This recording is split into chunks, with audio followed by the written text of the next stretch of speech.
So here's a little story for you guys. Chasing that pinnacle fish, you know, Spanish mackerel, around that 40 kilo size is something that we'd all like to tangle in our time. And so one of the boys from Kingy, about 10 years ago on Good Friday, finally reached his pinnacle and got his 40 kilo Spanish. Towing a dead bait, fish quite in close. Good Friday, so it'll mark the time of year for what time those big fish do start rolling through. Little fish in that, we'll start seeing them now. You know, November, December, spotties will start coming through and all that. So anyway, he got his good fish. Couldn't tangle another Spanish mackerel decent size till another 10 years later on Good Friday. So quite uncanny how it happens, but it can happen, and it can happen twice. So don't despair, keep cracking with those guys. So today I'll start on Spanish and spotties and your pelagic season in close for your small boat fellas and stuff like that. I'll tangle dead baits next segment and fresh baits and rigs and things like that. But these for you guys are for you guys that do struggle on your bit of rigging for your big baits, for your toothy critters and all that. There's a handful of lures that will drag you guys out of the woodwork and put fish on the deck of the boat. As you can see, there's not a shitload of lures here. There's a handful of lures that actually work. We've tested and keep going back to them each year.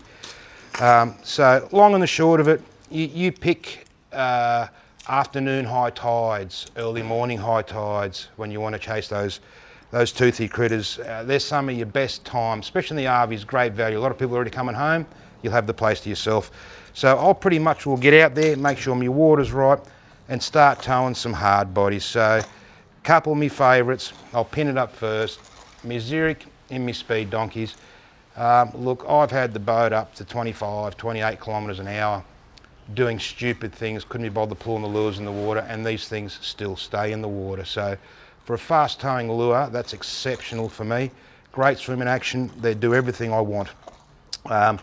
Next high speed fella is my Rapala in the extreme in the 160s. Turned some great fish on these guys.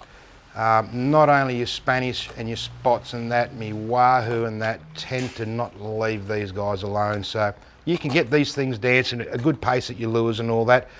Another one's me Nomad in the 160s and the 65s in the DTXs. These things, same deal. I can tow these exceptionally hard, but sometimes, like last year, we had a lot of rain and all that during our mackerel season, so the top layer of water was dirty. So you think it was bad water, but another 6 to 10 feet down, the water's clear. So those boys who got those lures under that dirty water line were pretty much all the only boys catching fish at that time. So this come into its own. I do exceptionally well up north on those.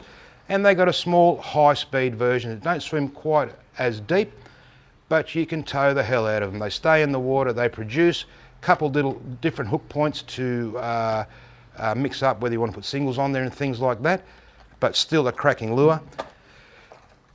Your old CD Mags, like these things are older than me, but and that's old, but they work exceptionally well and they still do. I've had situations where I struggle on some of my new latest lures, put the old girl back in the water, and lo and behold, I turn a reel. So these are a good thing as well. I do love me Halcos. Halco's good bang for buck for what you want to do with your hard bodies. And you got high speed versions, you got deeper versions that still tow quite fast, not as fast as your high speed ones, but produce all the time. 2 metre swimmer, looks a great thing. Some of you boys during the season, we lose a lot of gear, we can't get that colour that we want.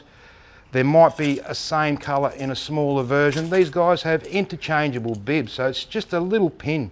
You get a fine little screwdriver, you pop the pin out the side, you pull the pin out, pull the bib out, and you can put the other bib from your shallow diver or your deep diver, you can interchange them. So a few of you guys know about it already, a lot of you don't. So mix it up your lures, mix up your depths. You have to change it when the fish aren't biting. You've got to do something different. We can't do the same thing each time.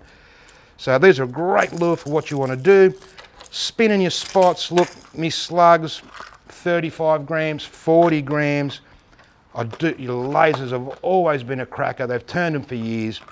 TTs, I've got an awesome little one now, small profile, pearl white. It seems to be a good colour for it as well. So one year they'll go off on pinks, one year they'll go on white. So you do got to have a handful of different colours of these guys in that 40 gram profile to mix it up. Now they're not an expensive lure. Mackies are toothy critters, as you know. I do find if I speed them up fast enough on the retrieve, I do get a lot of mouth hookups on the fish. I don't lose any lures, so I don't run wire. It's uncanny. Some people might say you're crazy, but I find not running wire, I will be that step ahead on a few of the other blokes each morning. I might lose 2 or 3. Some days I don't lose any at all. But you know, $6 and $7 a pop, they're not too bad. Not like losing a $30 lure. There is a little skirt I'll throw in amongst it from Black Magic in the Jet Setter.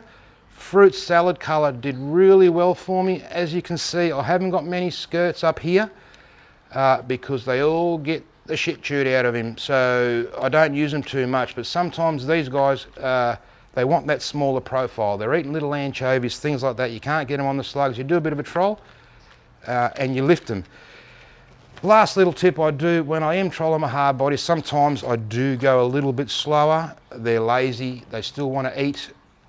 So in amongst my deep divers and that, I will throw a big Westin Swim in amongst the mix. I will throw a big Madscad in amongst the mix. And just as you're trolling, these things will just do the big kick left, right, just under the surface.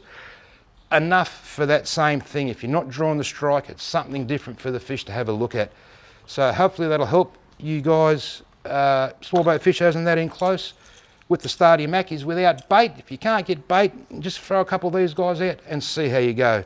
So hopefully this helped you guys out. Let us know about biggest mackie you've got on a certain lure, on a bait. Hit the like down below, hit the like down below, and let us know.